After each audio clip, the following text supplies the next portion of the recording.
Hello everyone, कैसे हैं आप। उम्मीद करते हैं आप सभी अच्छे होंगे। आप सभी का स्वागत है मेरे साथ शुभ पाठशाला में।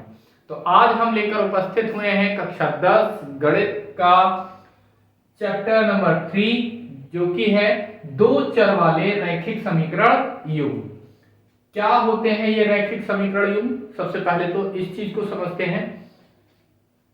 ऐसे समीकरण जो रेखाओं को प्रदर्शित करते हैं उन्हें हम रैखिक समीकरण कहते हैं। और इनका जो मानक समीकरण होता है वो मानक समीकरण होता है ax प्लस का by प्लस का c बराबर 0। ये इसका मानक समीकरण है। अब यहां पर बात की गई है समीकरण युग्म। युग्म का मतलब जोड़ा, मतलब दो समीकरण युग्म हमको लेने हैं। तो मान लीजिए कि जो पहला समीकरण है वो प्रथम समीकरण है a1x प्लस का b1 y प्लस का c1 बराबर 0। ये प्रथम समीकरण है। अब इसी का दूसरा समीकरण a2x प्लस का b2y प्लस का c2 बराबर 0। ये दो समीकरण युग्म हमने ले लिए, जो क्या कर रहे हैं, किन्हीं दो रेखाओं को प्रदर्शित कर रहे हैं। तो यहां पर कब और ये किस तरह की रेखाएं होंगी, उसके लिए यहां पर तीन केस हैं, तीन स्थितियां होती हैं। कौन कौन सी हैं? सबसे पहली स्थिति, इनमें से यदि x का गुणांक क्या है a1 और a2, मतलब a1 बटा a2, x के जो भी गुणांक है इनको अगर आपस में डिवाइड किया जाए और बराबर हो b1 बटा b2 के, ये बराबर हैं, और तीसरा भी बराबर है, तीनों ही कैसे हो जाएं, बराबर हो जाए, तब क्या होगा, जो भी हमें रैखिक समीकरण युग्म दे रखे होंगे वो कैसे होंगे, ऐसी रेखाओं के समीकरण युग्म होंगे जो कैसी हैं, समपाती हैं। तब जो रेखाएं हैं समीकरण युग्म, तब समीकरण युग्म कैसी होंगी, समपाती रेखाओं के होंगे, समपाती रेखाओं के हैं। या हम यूं भी कह सकते हैं कि वे समीकरण युग्म समपाती रेखाओं को प्रदर्शित कर रहे हैं। दूसरा है यदि a1 बटा a2 हो बराबर हो b1 बटे b2 बराबर नहीं हो c1 बटे c2। ये पहली कंडीशन तो सेम है, ऐसी की ऐसी, लेकिन लास्ट वाला पद जो अचर पद है वो कैसे रहे, असमान रहे, मतलब बराबर नहीं हो। तब जो रैखिक समीकरण युग्म होते हैं, तब जो समीकरण युग्म हमें दे रखे होंगे वे किसके होंगे, वे समीकरण युग्म क्या करते हैं, वो समीकरण युग्म होते हैं जो समांतर रेखाएं होती हैं उनके। तो हम यहां पर लिख सकते हैं तब समीकरण युग्म समांतर रेखाओं को प्रदर्शित करते हैं, समांतर रेखाओं के हैं या को प्रदर्शित करते हैं। इसी तरह से अगली जो कंडीशन है, अगली स्थिति है वो ये है यदि, अब यहां पर पहली बार में तीनों जो गुणांक थे वो बराबर थे, दूसरी बार में प्रथम दो तो जो चर पद के साथ में है वो तो बराबर थे, लेकिन अचर पद था वो बराबर नहीं था। अब की बार क्या है, यहां पर पहले ही जो पद है, मतलब चर पदों के गुणांक हैं, वही बराबर ना हो, ऐसी कंडीशन हो। तब क्या होगा, तो जो समीकरण युग्म है वो किसको प्रदर्शित करते हैं और किस रेखाओं के होते हैं। तो जो समीकरण युग्म होते हैं वो प्रतिच्छेदी रेखाओं के होते हैं, प्रतिच्छेदी रेखाओं के हैं। अब ये रेखाएं किस तरह की होती हैं वो भी देख लेते हैं। पहला है संपाती रेखाएं। तो संपाती रेखा क्या है, तो यहां पर बारी बारी से इनको बनाकर देख लेते हैं। ये एक कैसी रेखा है, एक रेखा, कोई भी एक रेखा है। अब दूसरी रेखा क्या हो, इसी के जस्ट ऊपर हो, यही कहीं पे। तो मान लीजिए यहां पर कुछ बिंदु हमें प्राप्त हो रहे हैं। तो संपाती रेखाओं के जो हल होते हैं बहुत सारे होते हैं। और कौन से हल होते हैं, जो ये हमको बिंदु प्राप्त होते हैं, यही इन समीकरणों के हल होते हैं। इनके जो हल होते हैं वो बहुत होते हैं। इसमें लिख देते हैं, इसमें कैसे होंगे, अनेक हल होते हैं इन समीकरण युग्मों के। कौन सी समीकरण युग्मों के, संपाती रेखाओं के अनेक हल होते हैं इनके। दूसरी में बात करें तो ये कैसी हैं, समांतर रेखाएं। समांतर रेखाएं कैसी होती हैं, ऐसी दो रेखाएं जिनके प्रत्येक बिंदु के बीच की दूरी बराबर हो, समान हो, तब ये कैसी हैं, समांतर रेखाएं।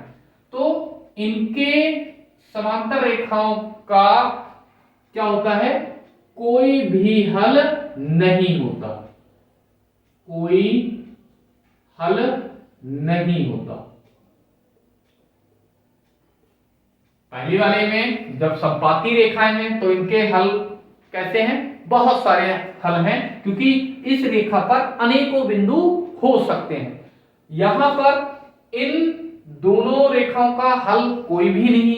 ऐसा क्यों, ऐसा इसलिए होता है कि इन दोनों रेखाओं का कोई भी उभयनिष्ठ बिंदु हमें प्राप्त नहीं होता। उभयनिष्ठ बिंदु मतलब जहां पर ये एक दूसरे को टच कर रही है, तो यहां एक दूसरे को कभी टच करती ही नहीं है, तो इनका कोई उभयनिष्ठ बिंदु होता ही नहीं है, जिस कारण से इनका कोई हल नहीं होता है। बात करें प्रतिच्छेदी रेखाएं। प्रतिच्छेदी रेखाएं क्या होती हैं, एक दूसरे को क्या कर रही हो, किसी बिंदु पर काट रही हो, तो ये प्रतिच्छेदी रेखाएं हैं। तो इनका उभयनिष्ठ बिंदु क्या होगा, ये वाला, जहां पर ये एक दूसरे को टच कर रही है।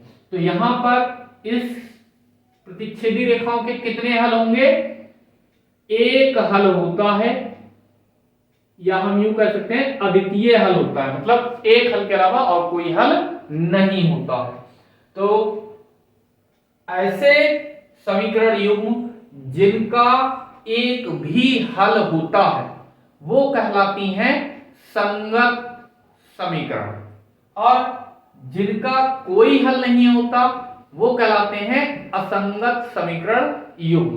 तो यहां पर जिसके अनेक हल हैं, इसके तो बहुत सारे हल हैं, तो ये किस तरह के समीकरण युग्म हो जाएंगे, संगत।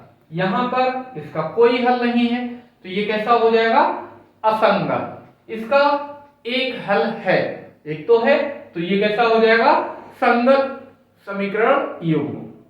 तो यहां पर मैंने कुछ ये ऑब्जेक्टिव टाइप क्वेश्चन चूज किए हैं जो अब तक परीक्षाओं में पूछे जा चुके हैं।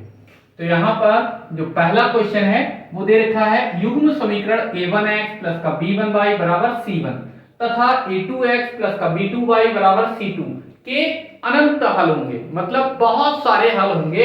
कब होंगे, यहां पर ये कुछ 4 ऑप्शन दे रखे हैं। तो हमने अभी अभी पढ़ा है कि ये जो हमको रैखिक समीकरण युग्म दे रखे होते हैं तो इनमें चर के गुणांक और अचर पद ये सभी आपस में बराबर होते हैं या फिर इनका अनुपात बराबर होता है, तब अनेक हल हमें प्राप्त होते हैं समीकरण युग्म के। तो यहां पर ये पहले दो तो बराबर है, लेकिन लास्ट वाला अचर पद बराबर नहीं है। ये तो पहले ही बराबर नहीं है, इनमें एक भी बराबर नहीं है। ये वाला सभी का अनुपात कैसा है, बराबर है। तो यही हमारा करेक्ट ऑप्शन है। तो D is the right option. Next है निकाय a1x प्लस का b1y प्लस का c1 बराबर 0 तथा a2x प्लस का b2y प्लस का c2 बराबर 0 का अद्वितीय हल होगा। अद्वितीय हल का मतलब होता है कम से कम एक हल हो, एक हल होना जरूरी है और बाकी हल हो या ना। तो एक हल कब होता है, जब ये चर पदों के गुणांकों का अनुपात बराबर नहीं होता है। तो चर पद कौन से हैं इसमें, a1 और b1, इसमें भी a2 और b2, तो इनका अनुपात बराबर नहीं होना चाहिए। तो ये किसमें है, b वाले में, इसमें बराबर है, इसमें पहला पद अचर पद दे रखा है, इसमें पहला पद चर पद और अचर पद दे रखा है। तो हमारा ऑप्शन हो गया बी। तो B is the right option. Next है समीकरण युग्म kx माइनस b y बराबर 2 तथा 6x माइनस 2y बराबर 3 के अद्वितीय हल होंगे। तो यहां पर अभी अभी हमने अद्वितीय हल के लिए ये पढ़ा है, तो इसको हम क्या करेंगे, इसमें अप्लाई कर देंगे। तो इसका सॉल्यूशन देखते हैं क्या है। यहां पर kx, मैं इधर इसको सॉल्व कर ले रहा हूं, kx माइनस का y बराबर 2 और यहां पर कितना है 6x माइनस का 2y बराबर 3, यहां पर ये दे रखा है। तो अब क्या कर सकते हैं, इसे 2 को इधर लाएंगे तो ये हो जाएगा माइनस का बराबर 0, इधर ऐसे ही 3 को इधर लेके आएंगे, ये माइनस का हो जाएगा बराबर 0। तो यहां पर a1 समीकरण होती है a1x प्लस का b1y प्लस का c1 बराबर 0, यहां पर a2x प्लस का b2y प्लस का c2 बराबर 0। तो यहां पर a1 के स्थान पर क्या है, a1 है, क्या होना चाहिए, a1 बटा a2 बराबर नहीं होना चाहिए b1 बटा b2 के, ये बराबर नहीं होने चाहिए। तो a1 यहां पर हमें क्या दिखाई दे रहा है, a1 के स्थान पर इसमें क्या है k रख दिया बटे में, a2 के स्थान पर हमें क्या दिख रहा है 6, बराबर नहीं होना चाहिए किसके, b1 यहां पर चिन्ह सहित लेंगे तो इसका कोई गुणांक नहीं है, तो 1 मान लेते हैं। तो कितना है माइनस का 1, b2 के स्थान पर कितना है माइनस का 2, तो यहां से 1 से 1 कैंसिल हो जाएगा, ये भी कैंसिल कर देते हैं, 2 3 6। तो हमें क्या मिल गया यहां से k बटा 3 बराबर नहीं होना चाहिए किसके, 1 बटा 1, क्रॉस मल्टीप्लाई से हमें क्या मिल जाएगा, k का मान बराबर नहीं होना चाहिए किसके, 3 चला जाएगा इधर, तो 3, k का मान 3 नहीं होना चाहिए, तब ये कैसा होगा, इस समीकरण युग्म के अद्वितीय हल होंगे। तो इसमें कौन सा ऑप्शन सही होगा, ये बी वाला ऑप्शन सही है। इसी तरह से चौथा क्वेश्चन है, यदि समीकरण युग्म 2x प्लस का 3y बराबर 7 है और क्या दे रखा है, दूसरी जो हमें समीकरण युग्म दे रखी है वो है a प्लस b बराबर x और 2a माइनस b y बराबर 21, इसके अनंत हल। तो अनंत हल कब होते हैं, जब ये कंडीशन होती है।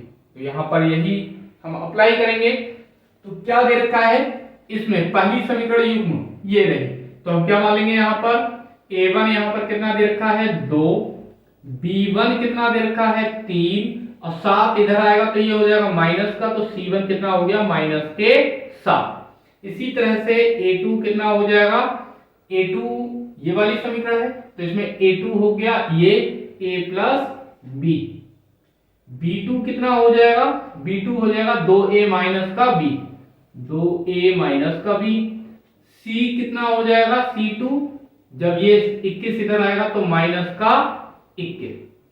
तो कंडीशन क्या होती है, a1 बटा a2 बराबर हो b1 बटा b2 के बराबर हो c1 बटा c2 के। तो यहां पर सारी वैल्यू रख देते हैं, a1 कितना है 2 बटा a प्लस का b बराबर इधर 3 है बटे में 2a माइनस का b बराबर है C1 कितना है माइनस के साथ और ये कितना है माइनस का 21, ये कट जाएगा 7 एकम 7, 7 तिया 21। अब माइनस से माइनस कैंसिल हो गया, तो यहां से हमें क्या मिलेगा 2 बटा a प्लस का b बराबर 3 बटे 2a माइनस का b बराबर कितना मिल गया यहाँ पर 1 बटा 3। तो एक बार हम क्या करें, इसको और इसको बराबर कर लें और बाद में इनको और इनको बराबर कर लें, तब हमें यहां से क्या मिलेगा देखते हैं। 2 बटा a प्लस b बराबर 1 बटा 3, तो तिरछी गुणा कर लेंगे तो हमें यहां से मिल जाएगा a प्लस b बराबर 6। एक समीकरण तो ये मिल गई। दूसरी क्या होगी यहाँ पर 3 बटा 2a माइनस b बराबर 1 बटा 3, तो क्रॉस मल्टीप्लाई कर लेंगे तो क्या मिल जाएगा 2a माइनस b एकम 2a माइनस का b और ये 3 तिया 9। तो यहाँ पर एक समीकरण मिल गई हमको ये a प्लस b बराबर 6 और दूसरी समीकरण हमको मिल गई यहाँ पर 2a माइनस का b बराबर 9। तो इन दोनों समीकरणों को हल कर लेते हैं। a प्लस b बराबर 6 और ये 2a माइनस का b बराबर कितना 9, तो इन्हें जोड़ लें तो जोड़ने पे हमें क्या मिलेगा, ये b प्लस का ये माइनस का ये कैंसिल आउट हो जाएगा, ये हो गया 3a बराबर 9 3 12, सॉरी ये हो जाएंगे 15, 9 6 15, यहाँ से 3 पंजे 15, a का मान आ गया 5। a का मान समीकरण 1 में रखने पर, तो समीकरण 1 क्या है a प्लस b बराबर 6, तो a के स्थान पर रख दिया 5, b बराबर 6, तो b बराबर कितना हो जाएगा 6, 5 गया उधर माइनस के, तो b बराबर कितना हो गया 1। तो हमें a का मान मिल गया 5 और b का मान मिल गया 1, तो ये कौन सा ऑप्शन सही होगा, a का मान 5 ये रहा और b का मान 1, तो ये b वाला ऑप्शन हमारा करेक्ट ऑप्शन है।